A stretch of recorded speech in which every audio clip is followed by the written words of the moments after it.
right, guys. I want to give you a quick review on the Gain Flings with Odor Defense. I do the laundry in my house, and these are actually my go-to laundry detergent. But a few things that I like, but one thing that I really think you have to watch out for with these.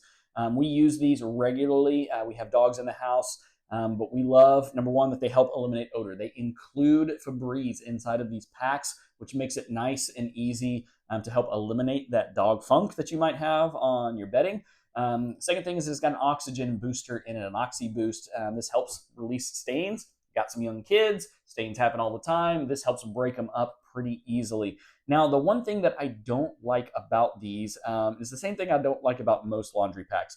You got to be careful about where you throw these if you have a high efficiency washer. Our washing machine is a high efficiency washer, and so sometimes these can leave a slight oily residue on clothing if they are folded up too tightly under garments. So make sure that they are on top and exactly where the water is going to come in from your washing machine in order to help dissolve these properly. Other than that, I think they're great. Give them a 4 out of 5 stars. Check them out.